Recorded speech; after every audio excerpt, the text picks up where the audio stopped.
Well, good morning, folks.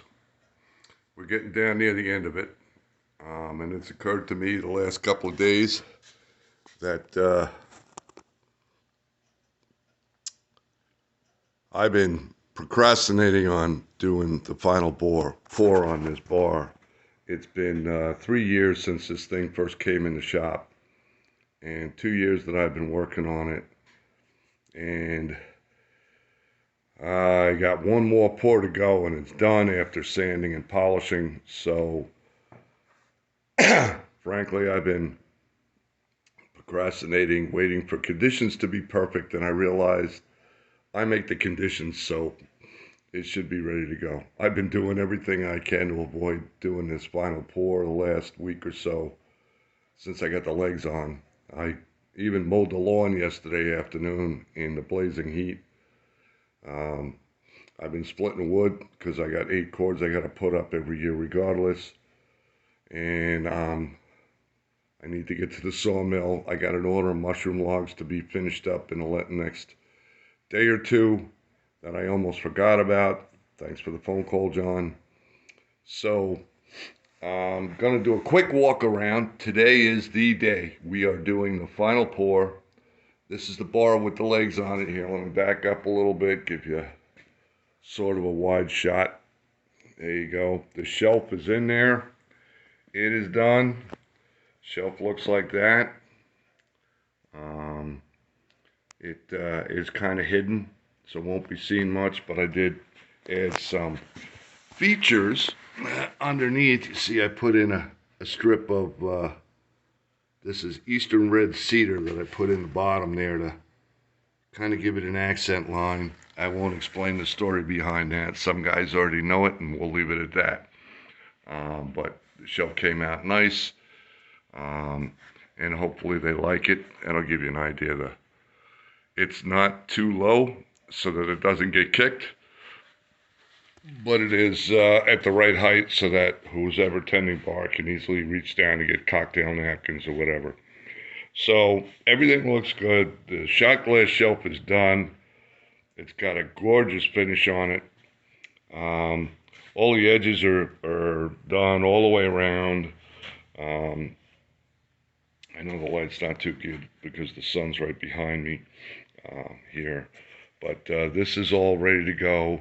The top is even, frankly, I could probably just polish out the top and call it good. But it's got a couple of little, you can see, find my finger there. There we go, right there. That is a dip that I can barely feel with my fingers where the sander skimmed right over it. I lost it, or there it is.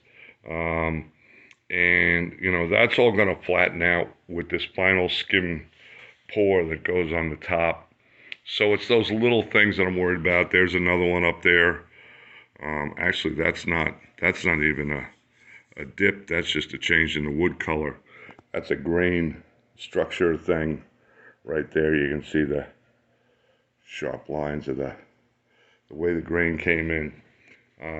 There's another one of those dips right here. And boy, I got to tell you, this is so small, nobody'd even notice it. You could slide a shot glass across that and it wouldn't even ripple.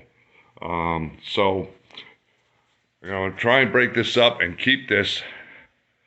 I keep promising I'm going to keep them short, but they never come out that way. They're always about between 18 and 25 minutes. So I want to describe what I'm going to do because things are going to go a little quicker.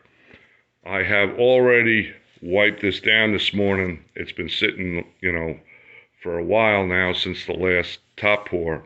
And dust, even with the cover that I have over the top, the low cover, I still get some dust on it. Doors get opened up as we take machines in and out and things like that, and other work gets done and dust gets raised, so it collects a little bit. I have had it covered with moving blankets when I'm not working on it.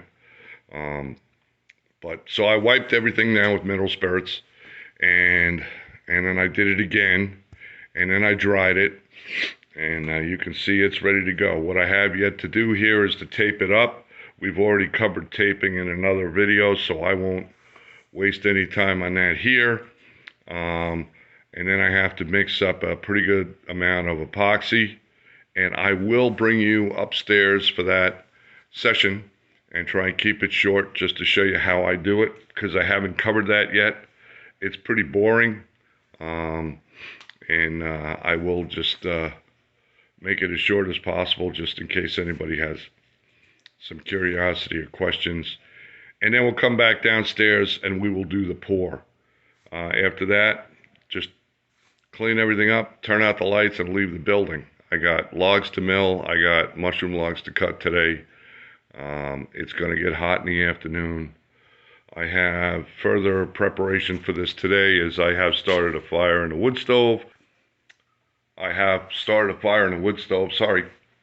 To dry the building out a little bit more. It's not bad in here. When I came in this morning, it was 64 degrees. It's a beautiful morning in the Hudson Valley. I mean, it's gorgeous outside. Makes you want to just grab a cup of coffee and sit by a picnic table and enjoy the birds. But I'd like it warmer in the shop for the curing of the epoxy. So the fire's going, it brings the temperature up, and I'll let that fire burn out because I accomplished the goal, and it'll hold for the rest of the day, I think. It's supposed to hit mid-70s outside, so if we hit an equilibrium, it'll cover till, at least 8 or 9 o'clock tonight, and maybe I'll start another fire just for the overnight to get that cure done right. So that's the prep work. I will, in addition, be doing a wardrobe change, which will be new. Right now I am wearing a t-shirt. Nobody cares, but what the heck. This is from, I don't even know because I'm doing this blind, the Woodstock Luthier show that I participate in every year. They're kind enough to give me a new t-shirt, and I enjoy working there as a volunteer. I'll have a different one on when we start this, and I'll explain the story behind that. So I'll see you back in a few minutes after this is all taped and we're ready to start mixing.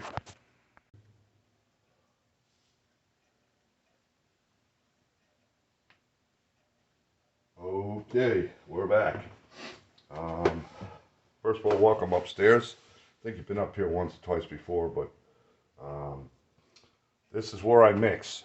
I mix because up here, because I got the clock right to my left, and I usually keep the stuff up here, and a lot of times my small pours are up here. A nice little bench. Some of the epoxies I weigh out, so I have a small scale I can use for that. This one, the instructions say even amounts by volume. So the weight, and if you do it by, and I mentioned this in an earlier video, if you do it by weight and the instructions say by volume, you're definitely going to be off in the mixture.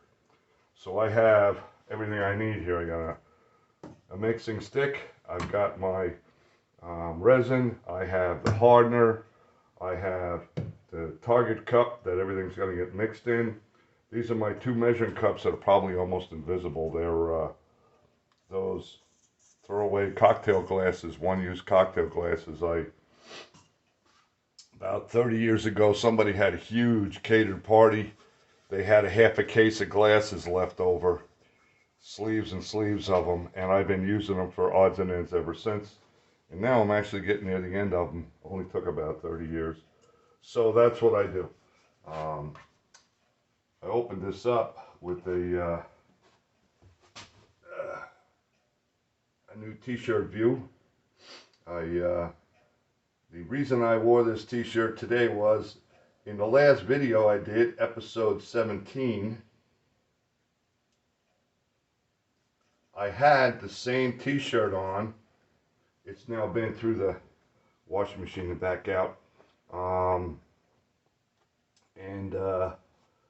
Didn't realize which shirt I was wearing, and one of the fellas that watches all these videos, his name is Arnold, and you can see his name show up in the comments on prior videos. He had gifted me this shirt several years back when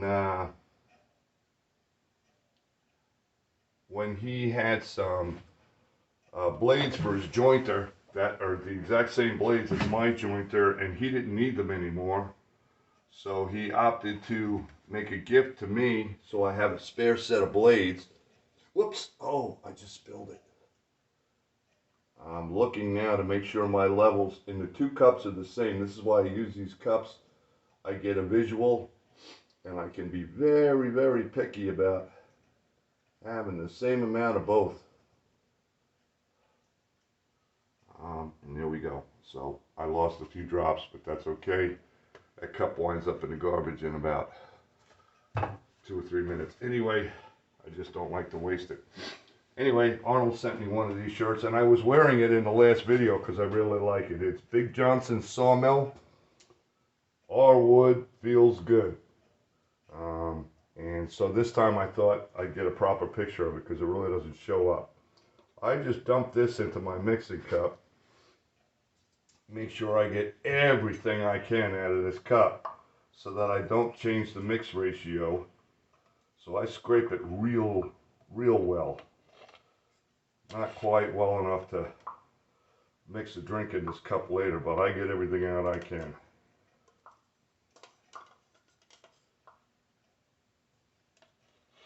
And the hardener is always thinner than the epoxy, the resin.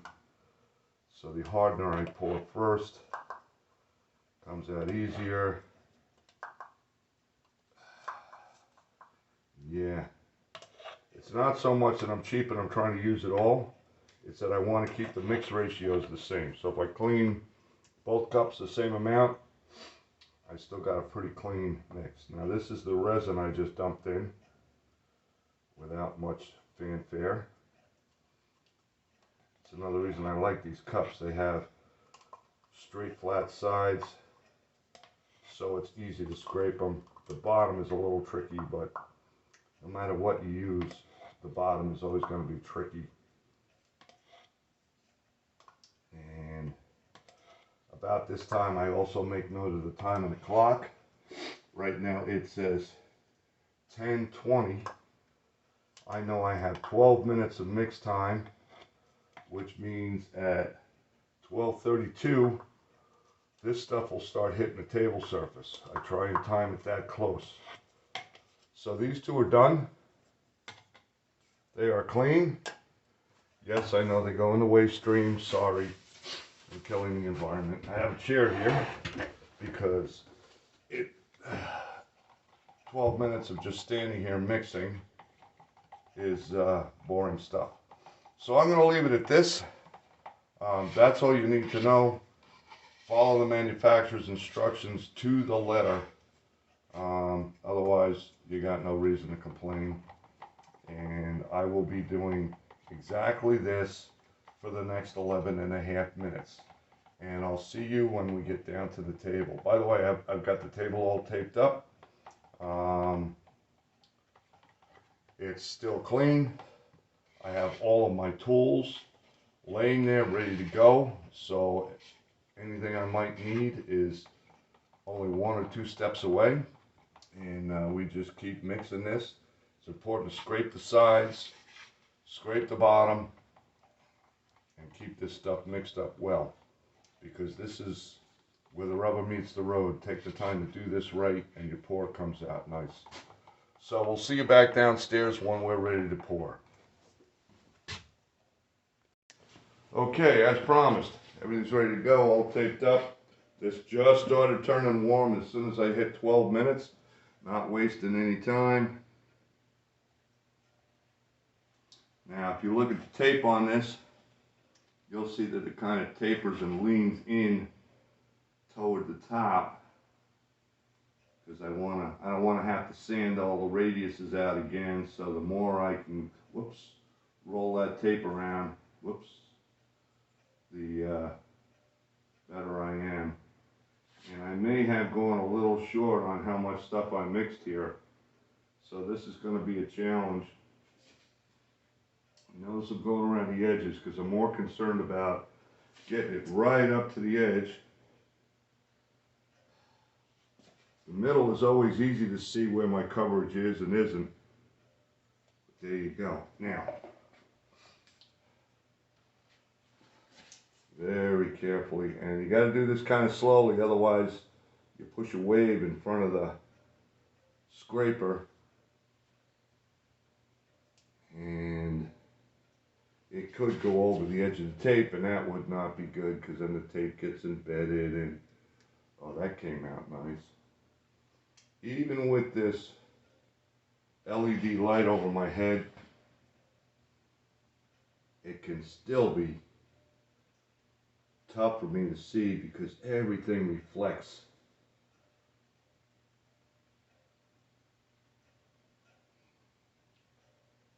So I will push this stuff down. Stuff needs time to flatten out, you know, just find its own level. So you want to get it out on the table as fast as possible. Yeah, that looks like a little short there. Still a little short, do some more. What's in here? Okay, there we go. Nice bead in there. As long as I don't overflow that tape, that epoxy will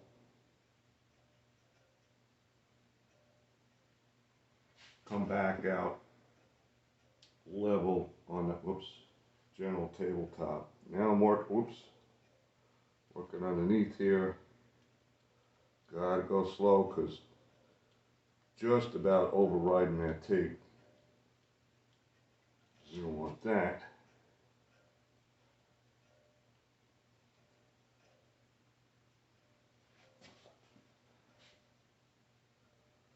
Do the edges first and then the middle is easy.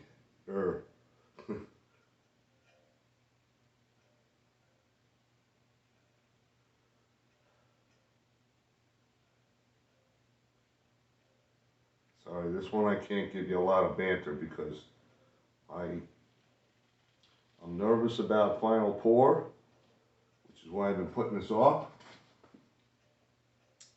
And this is my last chance to get it right and have a happy client.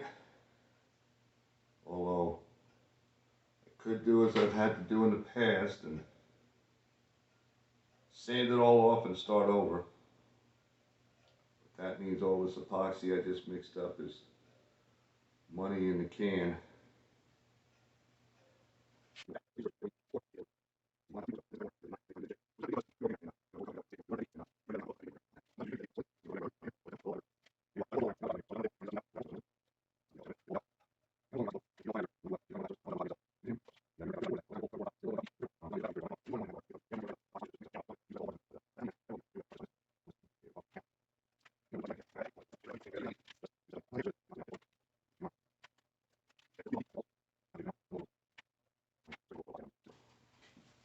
Edges.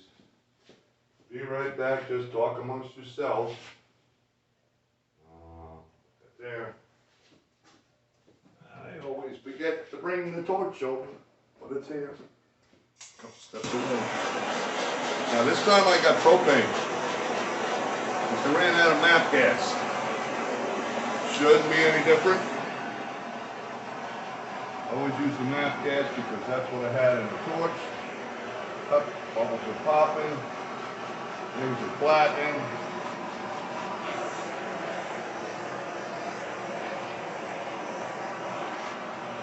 Oh yeah. Oh yeah.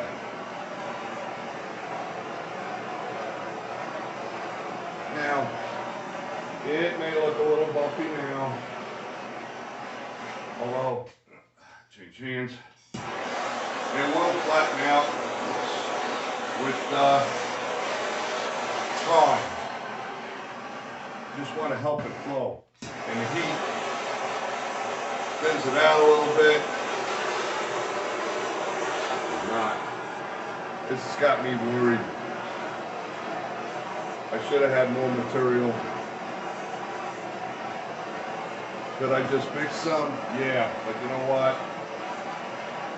It might not, never done that before. And although that's never stopped me in the past, I don't want to take a chance on my final pour.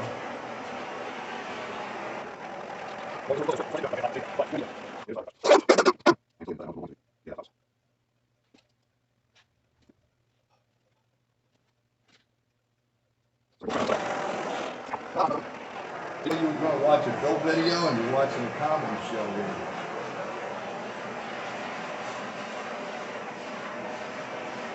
Didn't mention, but before I started anything today, when this table got flipped over on its legs, it all got leveled up, just to make sure. Because I don't want all of that epoxy slowly working its way down to one end. Be careful waving that thing around, Tom.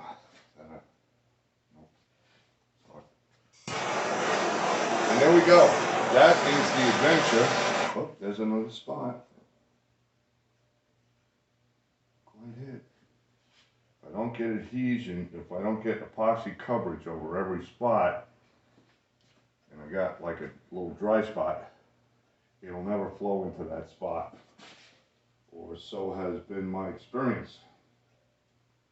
So I want to make sure there are no dry spots. So I'm going to end it here. Yeah, I might have got too hot down there.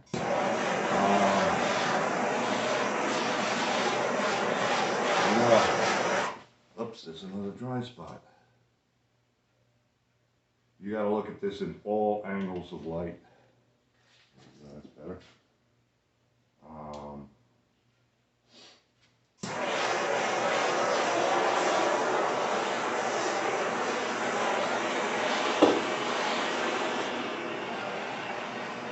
Certainly no bubbles on this with all this heat, but trying to get it to flow a little better. I'm getting an uneasy feeling in my stomach that I may have some blotches on here and have to do it again. In which case it'll be a quick sand, remove the tape, quick sand, wash with mineral spirits, and then this time do it again with the right amount of epoxy in the pour.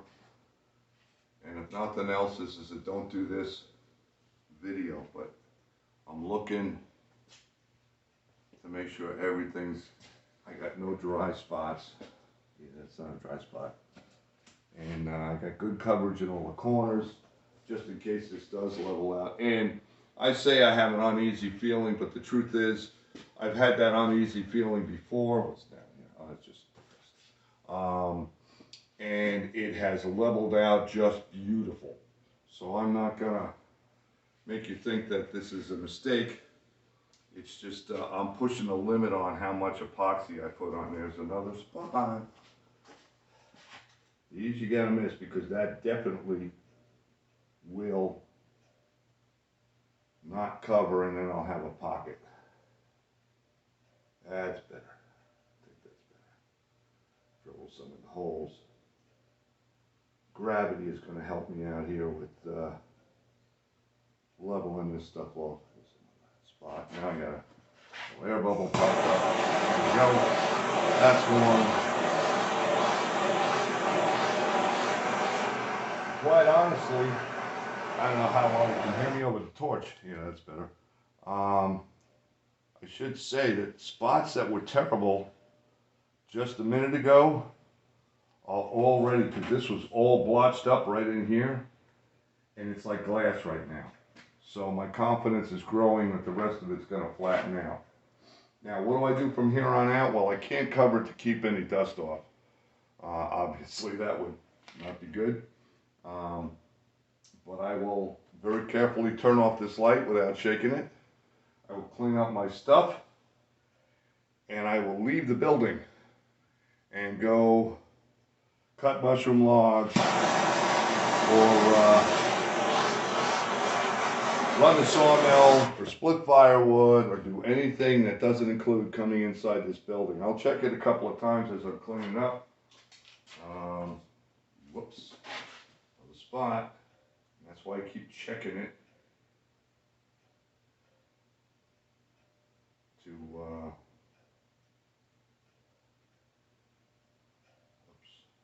again, patience is a virtue.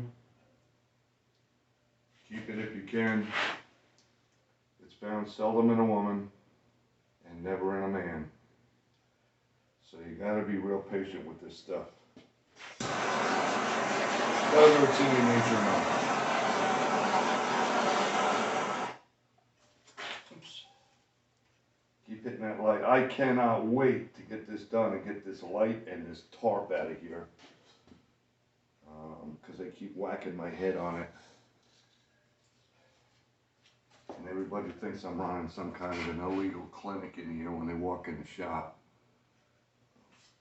Is that a dry spot? Nope, just a... Come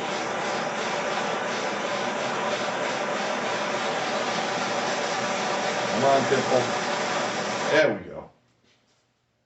Dimple went away. You have to be very careful. Just get the heat over the top.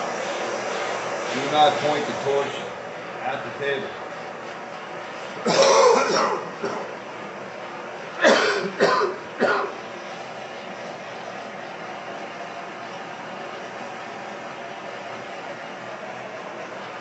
Could I, heat these things all up so they spread out? Maybe.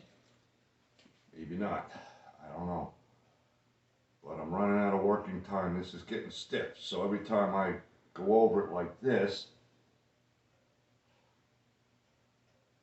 I thin out a problem in one spot and I move it to another spot. So that's basically not a good way to be.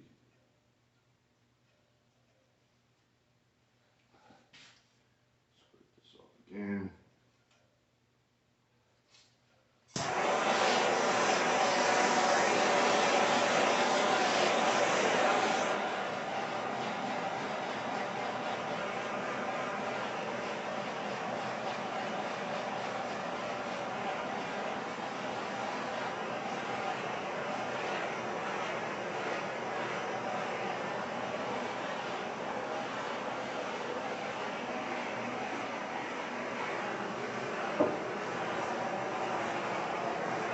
Yeah, I don't know. There's a couple spots here. I don't know if they'll recover, but we'll see. I just have to, as they say, you pay your money, you take your chances.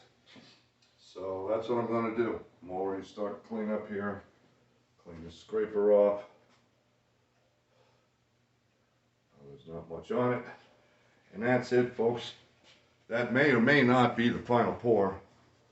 Quality counts. Whoops, there's a little overrun there. If you don't get your overruns, they run down onto the, past the tape and onto the section that's all cleaned and polished and ready to go. And then you got to sand it again. So we don't want that. So I'll go around and look for any of the overruns outside the tape or tape leakage, which I very much doubt at this stage. Escape is already cleaned up. So there we are. It is, as I said, may or may not be the final pour. Time will tell. But if I made a mistake and I didn't make enough epoxy, I'll confess later and fix it. But I won't make you suffer through the final pour thing again, except maybe a short 2-minute video to let you know that I fixed it. So there we are. We'll see you in the next one. This is episode 18, I think. And I doubt very much there'll be any more, except for the final. Here it is, all done, ready to go out the door and get delivered to the client. Plus I'm going to have to find some people to help me make that happen. Because it's not light anymore. Oh boy, it's not light anymore. But it is real stable. The legs look great. The shelf came out good. Life is what you make it, and I think the client will be happy with this. And I still have more sanding and some polishing to do. So we're not totally done yet, but I am hoping a final pour. Although, I don't know. Right now, if I had to make a bet on it, I'd say it's 50-50. And that's as best I go. Talk to you later. If you want to see any of my other stuff, it's at woodsmanforestproducts.com. Woodsman Forest Products is all one word. Thanks to Arnold for the shirt. It's one of my favorites, and I don't wear it too often, but I had gone out someplace, and that's why I had it on that day. And I just wanted to let you guys see how nice it looks. So we'll see you in the next one. Let's keep our fingers crossed. Bye-bye for now. Okay, folks. I may not be real good at this, but I am honest. Um, let me see, what time did I do that pour? Sometime in the 10 o'clock time frame. I was not happy with the way it was. I was hoping that the rough spots would settle out, and they did not. I went down the road, cut some mushroom logs, brought them back, unloaded, um, bucked up a little bit of firewood, went in the house, made a sandwich, came back out, still not flattened out. I know I said that I wouldn't do this, but I did. I went and mixed up the right amount of epoxy, which if you remember those measuring cups that I was using, I used 1.5 of those for each, the resin and the hardener, and mixed it up and did another pour. Well, there's a reason that I don't normally do that, and I learned the hard way. It spread really poorly because it adhered to the stuff that wasn't cured yet, which was, one of the things I was hoping, but it made it difficult to get it to flow out easy. There's a lot more surface tension, so it was more tricky to get it to flow out. But I did get it to flow out, and I did want to share that with you before I ended this episode of the video. You can see now it's looking really good. Worked out great, and I've been using the torch a lot. You can heal a lot of wounds with that torch. Oh, and I mentioned I usually use MAP gas on this. MAP gas is real hot compared to a propane torch. It's one of the reasons people like it. Turns out it's not so good for epoxy, because now that I'm out of MAP gas and I'm using propane, I have more control with it now. So I'm able to flatten things out a lot better, and as you can see, this looks real good, and I think this is my forevermore final pour if I don't have any more disasters. Now, as if that issue with the not mixing enough epoxy was bad enough, and I thought that was it, and I dodged the bullet when I got it flattened out. Sorry about my face again, but I want to point something out. I just came back in the shop 5 minutes ago after stacking wood and give it a check, and I was going to sit down and have a bottle of water. Got to stay hydrated.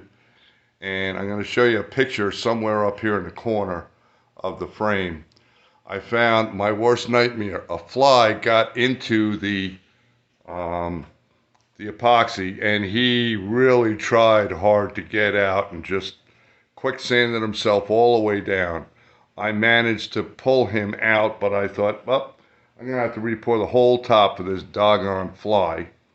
Now I'm going to show you where he was, because I'm pretty proud of this. He was right there. And again, I'll shut this somewhere up in this corner here, the upper corner. I'll try and put a snapshot of what he looked like, because I was I won't say I was in tears, but I wasn't a happy camper.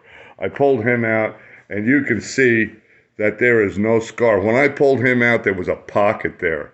But I used that torch. I don't know where those black lines come from. I used that torch, and it smoothed it all out real nice. I just caught it at the right stage, so we are looking really good. I got something nice to present to the clients. You're not going to get optically perfect on a surface this big, but boy, I tell you what, it's doggone close, and it's clear as a bell, so I'm hoping they're pleased. I just see something else I can fix. You can see it. It's right there. See it in the light? Okay, we'll get that. As a matter of fact, here, let me show you how I do this. Didn't want to make this that long, but I have a pair of surgical tweezers, if I can pick them up. There we go. And oh boy, doing this one-handed is going to be tough. Usually I do it with two. But there we go.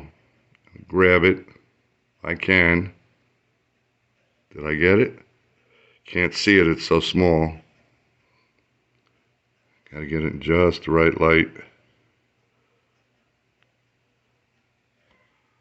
Yeah, I got it. There it is right there. I can't do macro mode, but trust me, there's a hair on the end of those tweezers. Somewhere in there. So now I got a scar. See the scar? Now, I grab my trusty torch, if I can stop stabbing myself with my tweezers. Those surgical tweezers are sharp as the dickens. And there's my little spot. Let me find the spot. Oops, the spot's already gone. That little bit, oh, there it is, right there. And that spot will disappear. All gone. All better. So you can make this stuff heal if you're paying attention and you watch it. You do have a lot of repair time later on. Let me see, it's 4:15 now. I'm soaked in sweat and pretty tired. But trying to remember when I did this. I did the pour. Oh, goodness gracious, probably about an hour ago. So it's still healable an hour out. You just got to pay attention, and this is why I keep this shop closed up. How that fly got in here, I don't know, but I got to put a sign on the door that says no flies while pouring. Yeah, while pouring is progress, no flies permitted. But yeah, it's all looking good, real nice.